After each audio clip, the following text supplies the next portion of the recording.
ladies and gentlemen. This is Night of Misfortune bringing you the Serpent's Open for October. Sorry we had a little bit of delay. A lot of things went wrong, and as I expected, the overlays are not pulling from the right location. So while I let Spiffy Boy introduce the players, I'm going to quickly change the overlays. All right, well, having no idea where exactly on the map Nite is zoomed in right now, we'll just go ahead and get started on the top side here. Spawning in as our blue Cybran player, it is Fortuna. And he has led off with a quick air factory, and don't really see anything else about what his strategy is going to be, but kind of expecting to see a land switch there. And his opponent, spawning in as our red UEF player and dropping down 2 quick land factories, it is Maugenra, aka Coup de Gras, aka De Bronx, aka... No, I think that's all the AKAs. Well, I think she was called the Shower at one point before I even came back, so... But yeah. The Shower? The Shadower, or Shadow Oh, the Shadower. something. I don't know. Yeah. All right, well, there's our players, and indeed we do see Fortuna dropping down a land factory, as that is, I think, probably the most common meta on this map at the moment. Yeah, it's interesting to see a Cybran open up air on this map. I typically... And initially when we made this map, I didn't think this map to be too much of an air map. But honestly, a couple of players, but most particularly, UEF and maybe a little bit of Aeon, have kind of shown that it can be an air map and it could be very interesting with these spawns. But Cybran, I just feel like, I don't know, as Cybran, you're just way too far behind because, yeah, now there's 3 land factories coming his way, and there isn't the rush distance is so big, and there's choke points that the loyalists can't be as good. But I don't know. What are your thoughts on that?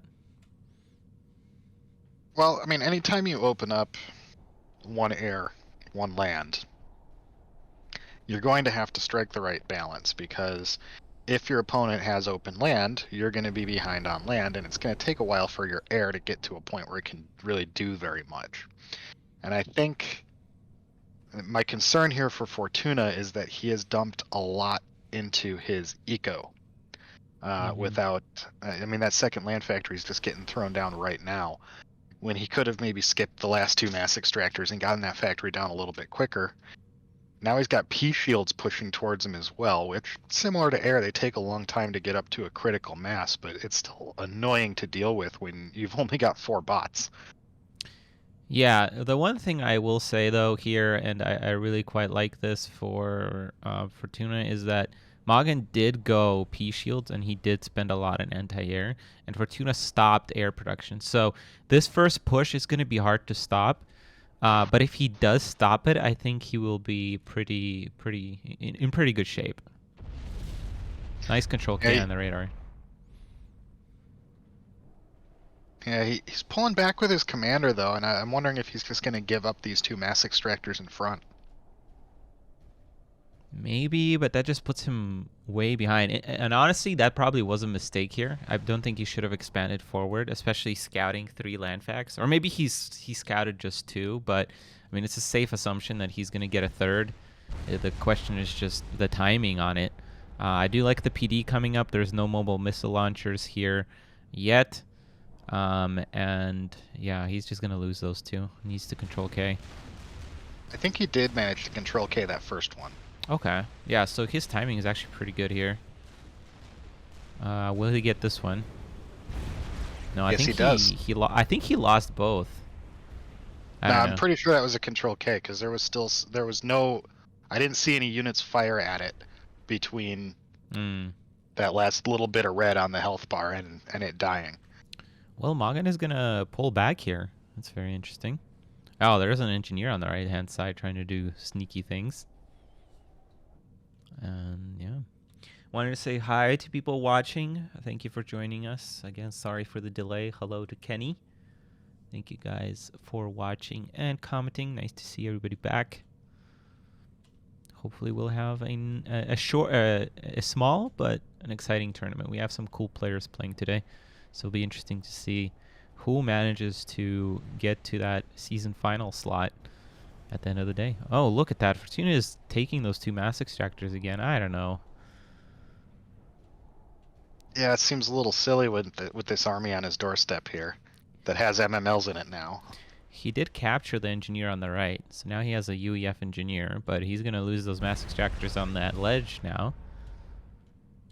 And yeah, that's really the problem with expanding there this early, especially against a UEF or Aeon, is that if you don't manage to contest the center, you know, you're going to end up losing those mass extractors for sure.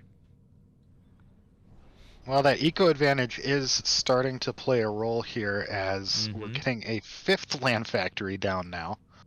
Yeah, I think it's ultimately a mistake by Mogin to be clumping his units all in one place here like this and waiting. He should probably be just pushing his opponent at this point, or at the very least sending a couple of units around the map to take out those expansions. So there is a way for Fortuna back into this game where there really shouldn't have been, I think. Yeah, I think Maugan really missed an opportunity when he pulled back his commander and moved around to the other side of this little rocky thing here.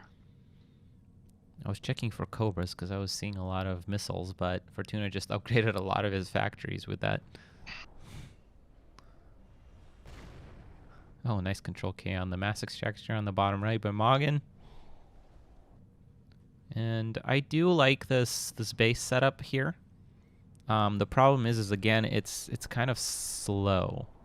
And if we do end up getting Cobras, which I think is probably the right choice here, although he does have a lot of Brackman against the P shields, I think it might be a little tough to hold here in a couple of minutes.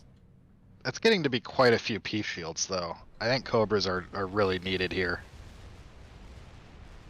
And Cobras aren't the greatest against shields, but yeah, anything that will help take those shields down from a distance is definitely good. I mean, they're not the greatest against shields, but, you know, Brackman, I mean, they're against P shields, they're just not that great because P shields are still fast enough that they can dodge like half of the Brackman shots. So, you know, and the shots don't even hit the shields. They do nothing. Yeah, that's definitely true. But again, it's this choke point that kind of makes it better for Brackman. But I don't know. That is true. You're definitely right, though. This is getting a scary amount of P shields. Right there. All those Brackman shots are missing the P shields. Yeah. Well, I also think Fortuna should be a little higher up. I think he is valuing that PD rate of fire a little too much. Because if there's anything if there's anywhere that he should be fighting, it's really closer to here. But what do I know, Spiff? I'm just a dumbass caster. I'm actually doing pretty bad in the league, but I'm not practicing. Well, you're a busy guy. Yeah. All right, okay, there. Oh, wow! That was a big connection. That is saying it lightly, Spiff. That was a massive connection, and Mogenrai is now going to be on the back foot. And I was going to say, if Fortuna does get a nice engagement, this could be his game here. He can't quite keep pushing this out, but he can definitely take those 2 factories out, and that's going to give him a nice lead in the production, let alone the mass production bonus or advantage that he had from the start of the game. And some room to breathe here as well. Yeah, he can't be a little too adventurous here. I would just take out this factory, this PD, and just go back, recuperate. Get it? Recoup? No, I'm not going to. I think that one might work better in print. Yeah. His name is Mogenra right now, anyway. Oh, man. He's going to rebuild the factory, which I think Fortuna could have reclaimed those. It would have been nice. At least the one back here. Yeah, but at the same time, he's producing out of 1, 2, 3, 4, 5, 6, 7 factories. He can rebuild an 8th one here pretty easily. A lot of research is coming out on the left-hand side as well. So unless there's a big connection from the Demolishers from Mogenra, I think this is Fortuna's game now all of a sudden. And again, I just feel like Mogenra's mistake was not pushing this out. he had this game in the first 5 minutes, I think. Yeah, well, I mean, he had a moment where he could have pushed and he hesitated, and when Fortuna had that moment, he didn't hesitate. Yeah. Yeah, He pushed decisiveness. in there. Honestly, decisiveness is a big thing in this game, and I feel like we keep talking about it a lot, or more and more. With players like JP Smith, and it goes all the way to players like Magana, who are very good players. Sometimes decisiveness is just not there, and it could be how you're feeling on that day. It's a lot of a lot of variables in this game, huh, Spiff? Yeah, I mean, it could be meta too, because these two players have seen each other a lot in tournaments, and I think from what I'm remembering from their play, I think they seem pretty well matched. So there could just be some actual individual meta between these two players going on as well. Like, oh no, I don't want to push in here because the last time I did that, he did this, and then whatever. Yeah, absolutely. I think Fortuna still needs to be a little careful. I don't know what that was. And I would be careful with your ACU, because at this point there's a PD, a couple of PDs. Your ACU can get targeted very easily. If I was a Magenra, I would have jumped on that, but I guess he doesn't have that many tanks in that mix. Yeah, it's most of the ground firing units there are demolishers. Yeah, that was a very hairy engagement for Fortuna, and all of a sudden we have another flippity flop spiff, and I feel like we're now again even Steven here. Well, even in the battle, but not even in the war. Just look at all this production that Fortuna's built. Yeah, the production is really what's been the saving grace for Fortuna in this game, I feel like. And I really, at the end of the day, really like this positioning of this factory, especially now that it's getting healed. I feel like it's drawing some fire, but Fortuna can't really capitalize on that. So his army just has to retreat, because there's just too many P-shields for him to out-damage right now. But you know what? He's got 2 research stations over on the left-hand side. This is true. This is true. We're back to the situation where if Fortuna manages to hold this without losing too much here, I think he'll be in good shape. He just needs a good engagement where the Demolishers aren't firing on his army. But no, he keeps losing factories. Oh, that's a good engagement. Yeah, he waited just for the shields to go down. Now he's engaging. Has to be careful with the Demolisher shots. Brackmen are raining hell, and so are the Loyalists, and that is goodbye to Magenra's army there. Yeah, very well done by Fortuna, but he does need to get an engineer over here to heal his ACU. He lost the one that was going to do that.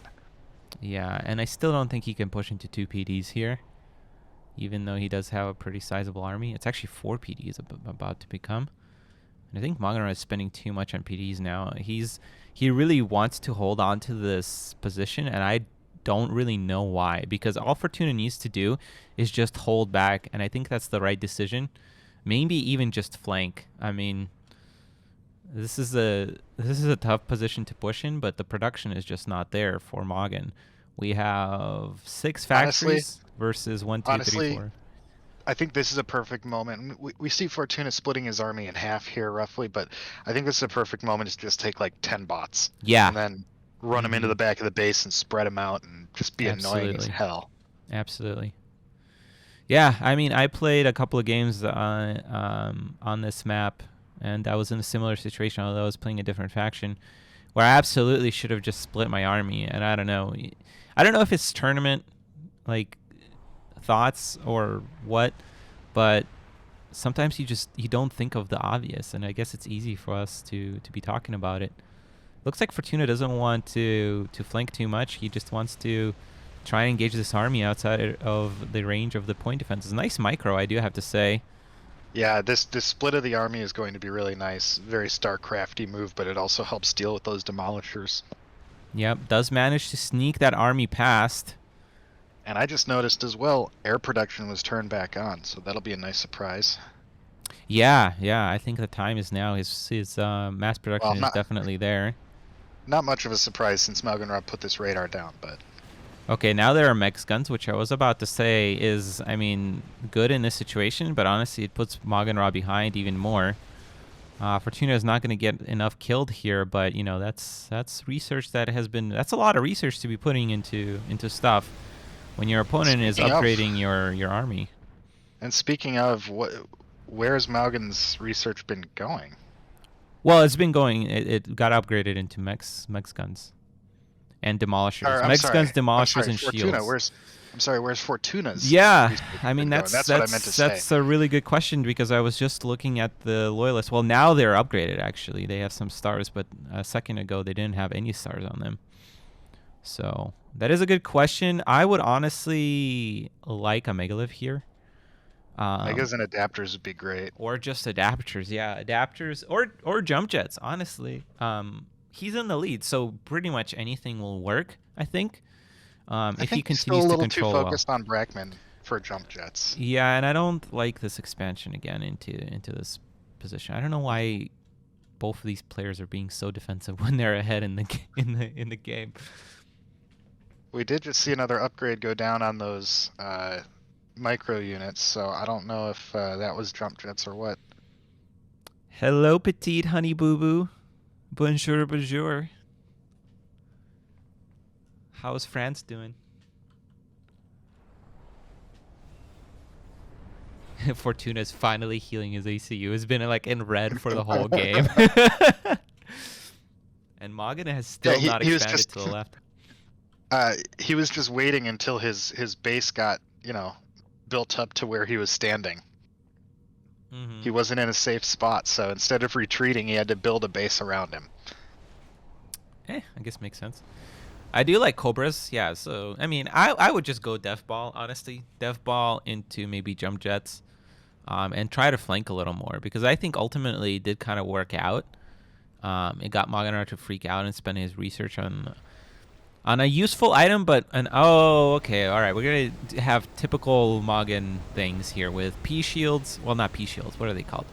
Shield generators, and just going into that turtle. So I'll be interested to see. I haven't really seen him do this as a UEF, so I'll be really interested to see what tech he chooses to go after this. Because normally, as Aeon, he goes into this Shaja kind of loyalty gun type plays, which are kind of interesting. But as UEF, obviously, you can't do that. So we'll see. I really like that this game has evolved to the point, and really good players have gotten to the point where turtling, as a late game strategy is totally viable. Yeah. Whereas, the traditional wisdom back in the day was be aggressive, don't turtle. Mm-hmm.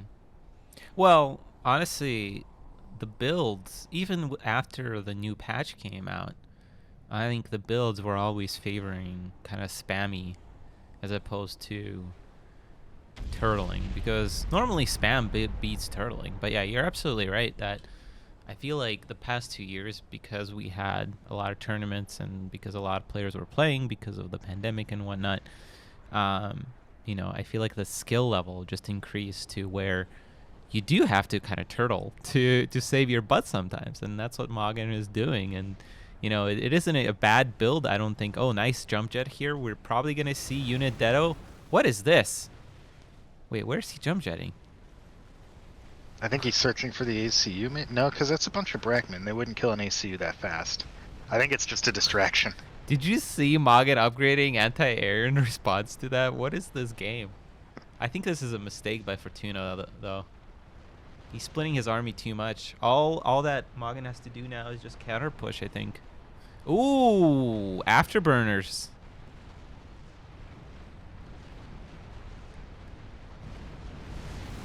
Big connections for both sides, though. Fortuna's army is standing still. That's not good. Yeah, and I think this was unnecessary. I mean, yeah, he's going to jump jet again, but the Mex guns should be able to clear this out. The air up Fortuna's sleeve, though, could be good, but Morgan has a radar up there, so he knows this is coming. Yeah, I mean, this is a pretty sizable blob still, and it could get a lot of damage done, but yeah, Morgan's turning around. Yeah, but at this point, I think Fortuna reconsolidated on his end as well. So I think he'll be fine, especially with Structured Edo. And he's going to pick up this brand new expansion. If he micros his units, yeah, keep going, come on. There you go. Yeah, he should be able to shut down this expansion just as Morgan was about to, get his economy going. Keep moving your units, Fortuna. No! Oh, Lord. Ooh, Brackman? What are Brackman doing? They're not firing. Oh, my God. And they don't even take down the shields. That was genocide against the Cybern race. Was that jump shot really necessary?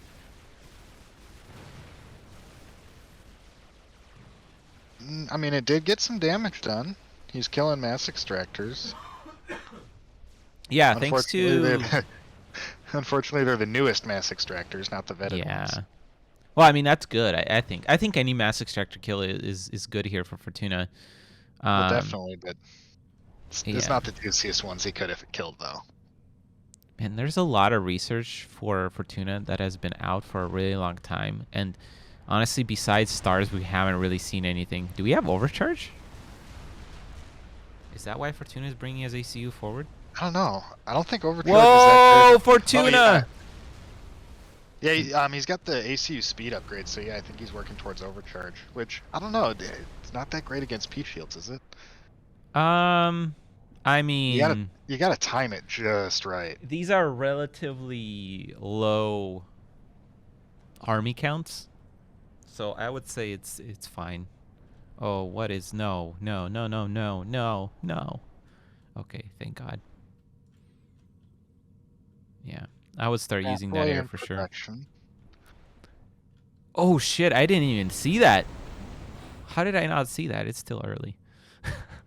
But yeah, we do have a Fat Boy in production, and yeah, I mean, this is going to be hard to deal with. Although he does have jump jets, but the problem is he's the base now for Magen is pretty good, pretty well set up here. Yeah, and the economy is kind of evened off as well.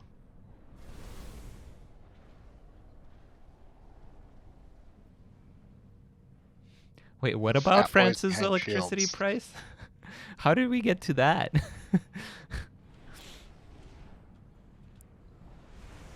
Oh, Tank AA as well. Yeah.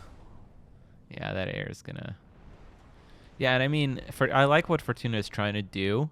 I just think it's not doing enough damage, and he's now losing so much army that Magen has rebuilt his advantage, considerable advantage here.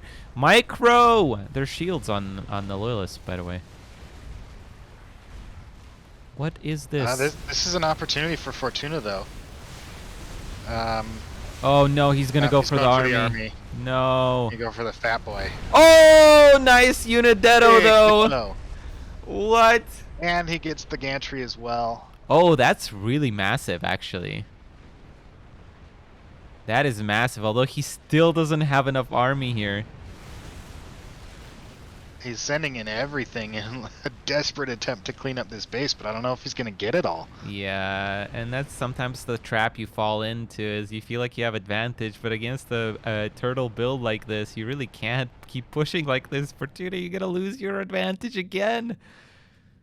Oh my god, this game is actually really good. No, I don't think he's going to lose his advantage, but he might not take advantage of his advantage. If that makes sense. No, it's still too early for me for that to make sense. What's up, Iron Baby? You slept through. I was gonna get you to join the tournament. But somebody doesn't love Supreme Commander 2 anymore. Freaking Danes. You gotta stop jump jetting across all the AAs, Fortuna. Jesus Christ. We do have nothing, really. We do have what is it called? Nanogun on the commander though. That's pretty cute. Oh, but he's in the red and he's taking a lot of fire. He needs to get out of there. Yeah, I mean, that's the danger. Walking into all those point defenses. Oh my god, he just barely gets out. I mean, it ended up being a nice move because he drew all that fire away from his army, and now he's just overrunning this thing. Oh, but it was so close. Iron is a savage boy, Soul. He's a savage boy. I mean, I will never forget round one of Serpent's Serpent's summer final. I don't think I've ever seen more savagery from a player. I think Fortuna is gonna get this game, Spiff. Certainly looks like it. Oh my god. What a game.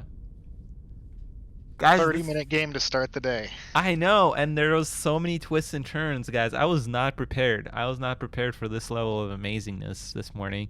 I still haven't even had my coffee, which I'm about to pop open before we jump into our next game. Nice segue. Let's go. All right, we'll be right back. Don't go anywhere.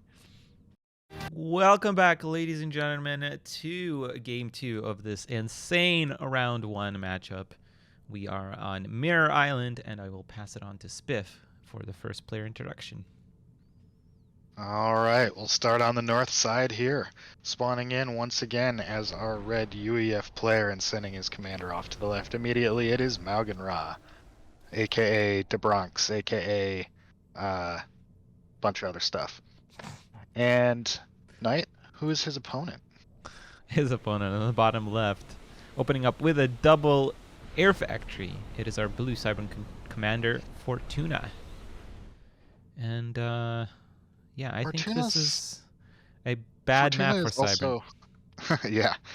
Fortuna is also sending his commander over to the center, but it looks like it's more just eco expansion, whereas that predictable C factory is already up and ready, already producing a cruiser, I assume. Oh yeah, it's gonna be a cruiser, and it's gonna do all the things that cruisers do. And what is that, you may ask? Well, it's gonna absolutely Number one is wreck. cruise. Yeah, and number two, them all.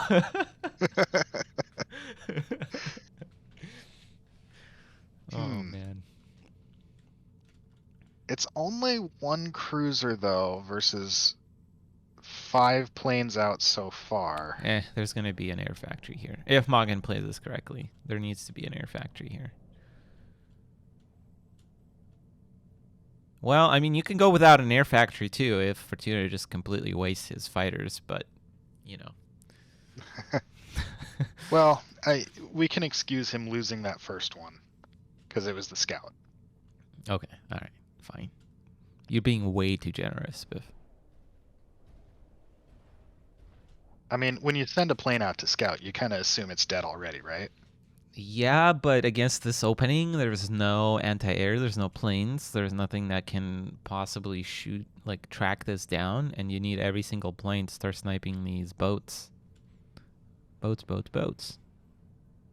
How many planes does it take to beat a cruiser anyways? You know, that's a good question.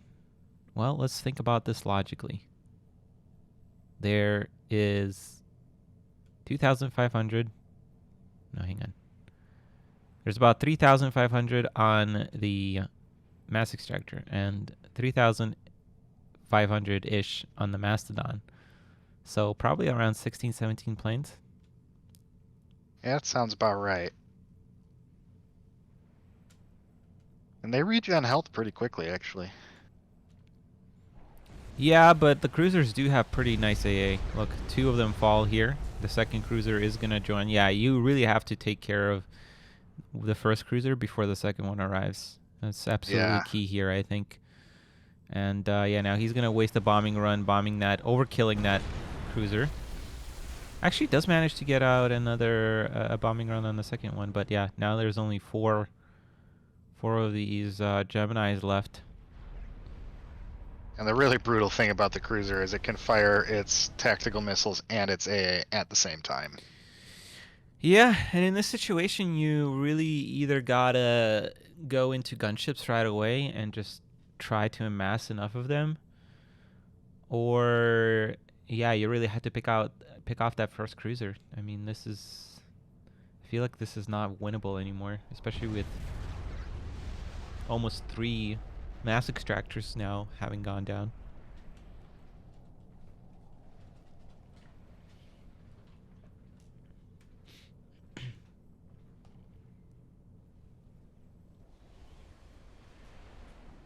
Yeah, I don't think a commander heal can He's gonna try to body block, but I don't think that works on on Mastodon Fire. Oh, it It does. does. Wow. Okay. All right. Well, yeah, I think it's because of this map. Normally, I don't think it would, because this is a raised area. They kind of fire weirdly. Yeah, big height difference. Yeah. I think if that commander was standing closer, it would work on any map, but on this map, it works because of the height. And now there's air. Yeah, this is honestly not a very good build for Mogin, but yeah, I mean that's why that one plane is very important at the very beginning. You thought I was exaggerating, but you know that one bomber might have meant a difference between 2 bombing runs and 3 bombing runs. You know. I suppose it might have. Now Fortuna is going to try and inflict some damage, but at this point, because of the way Magenra actually opened, prioritizing economy so much, it actually doesn't matter. I guess you could try adapters against this. It would be kind of cool, especially if there's air involved from the UEF. Actually, you know, adapters might actually be pretty good in this case. I think you'd have to. Again, you have to take out the first cruiser. Well, you'd have. Oh, here's the thing, though. If you go straight to adapters, then you either have to go just land, or 1 air, 1 land. Yeah. Because, and if you go 1 air, 1 land, you're not going to have enough planes to take out the first cruiser. So you might as well just go 2 land if you're going adapters. Yeah, I mean, it's a tough call. I think it's definitely a favored map for UEF. Which is interesting. What did Fortuna ban? Do you remember? I don't recall. He banned Emerald Crater. Which Emerald Crater, I think, is definitely a better map than this. Especially if you're wanting to go play air. Like, yeah. I don't know. Yeah, half of the tournaments, guys, is knowing what to pick and ban and in what order you want to play things. So it's a very important, crucial part. And we have seen even the greatest, you know, people in the chat, Iron Commander, pick and ban incorrectly against certain players. And, you know, it does have an effect. It does have an effect.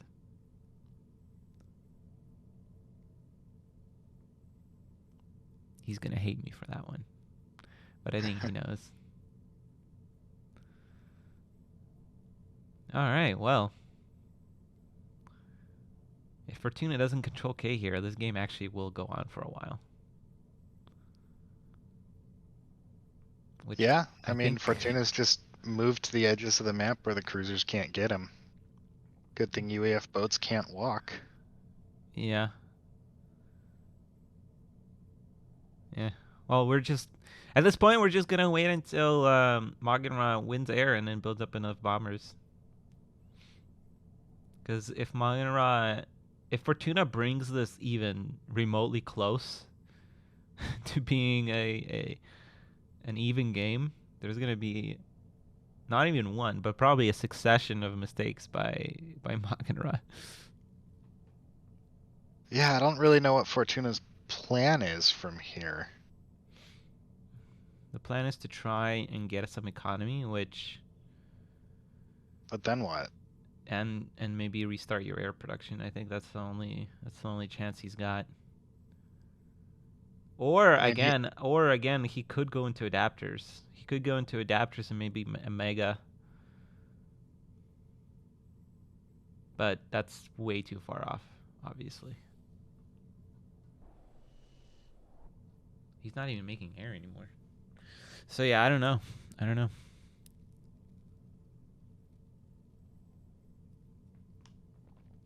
Sonia, what have you been up to, Spiff? Are you excited for a D&D game next weekend? Always excited for a D&D game. I've been very excited. I think playing once a month is not enough. But it does keep... you're the DM and you're the one who has to put all the prep work in. I love being the DM, but I also love being a player because as a player you just get to show up. Yeah. No, I mean I love to plan. But eventually if you're playing like every week or even every other week, it does kind of get what's the word I'm looking for? Monotonous? Not monotonous, because it's definitely not monotonous. Kind of burdening, I guess, is the best word. But when you're playing once a month, it's like you're waiting for it and waiting for it.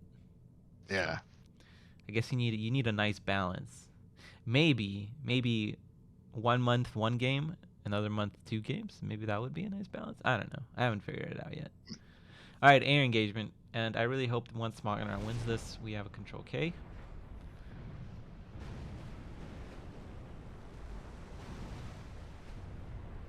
I don't know though. Fortuna has put up a number of air factories here, and he's just lost all of his planes, but there's still even-ish on air production. But again, I think that if this is gonna be remotely even, it's gonna have to have a series of Magnar mistakes here, which mistake number 1 would be not making bombers, which he's already switching to bombers, so that's a good step. Oh wow, he actually shut down that expansion on the left here. I mean, okay. I guess this is not totally over. We've seen crazier comebacks, but Crazier than this, really? This is well, yeah. Do you remember the game of Sloth versus Rainbows on Powderhorn Mesa? It was pretty much the same setup. Of course, there was no Navy, but Rainbows was able to just basically out ISIS Sloth when Sloth won the early game. Yes, I do remember that game now that you describe it a little bit more. But yeah, this is Magnar we're talking about. That was Sloth, who was not practiced for like years.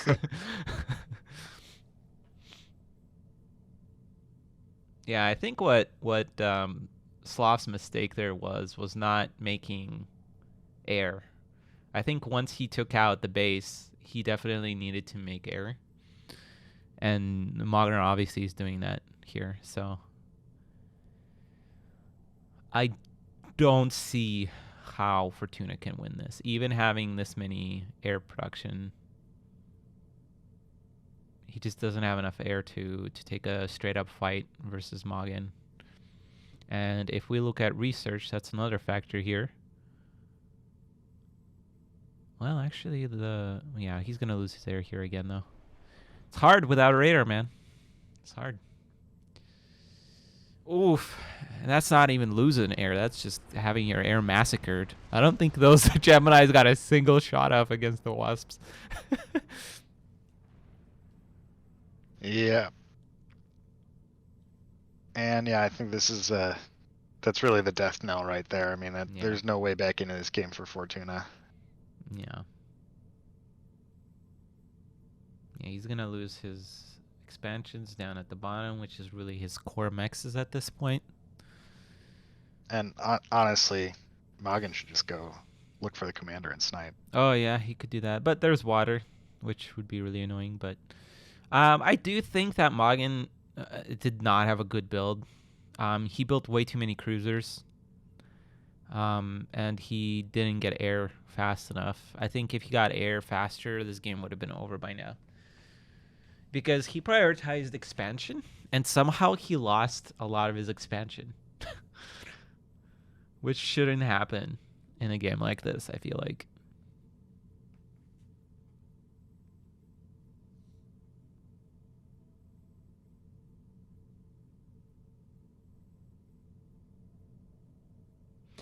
But I have seen more and more people play UEF. I don't know, maybe it's in the map pool.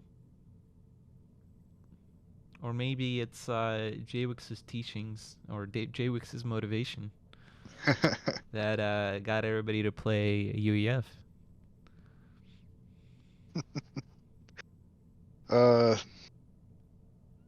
Everybody's gotta I, copy the I, trends, I, right? I don't understand. I'm sorry. I just don't. What don't you understand? All the love for UEF. I don't get it. Are you? I don't understand the meaning behind this comment. do I you do you not like UEF? No, I don't. I've made this Do you very like well known. Aeon? Aeon's all right. Cybern's the best, What? obviously. Why don't you like UEF? What's wrong with UEF? UEF needs some love too. I don't know, man. I don't like playing UEF. Doesn't feel right to me. I feel like when UEF is being executed by a player that's really good, it's the best thing to watch in Supreme Commander. Because Cybern play, when executed by a really good player, is impressive for sure. But there's a lot of really good units for Cybern. And yes, we can say the same thing about the AC1K, but I don't know. I high level UEF play is just more impressive to me than high level Cybern play. Sorry, Iron. I feel like I'm shitting on Iron today way too much, but he didn't Yeah, show you up to really my are. tournament, so.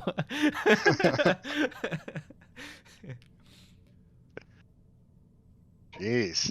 Poor guy just wanted to sleep. Or Yeah, something. I don't know. Morgan is calling Fortuna out on Dragon Out time. But we are gonna have a snipe here finally. This was very unnecessary from Fortuna, and I will keep saying this. I will. Oh my goodness, I commend players for giving it a go. Which, you know, maybe 10 minutes ago Fortuna might have had a shot, but this is just straight up uncalled for, guys. Like, please don't do this.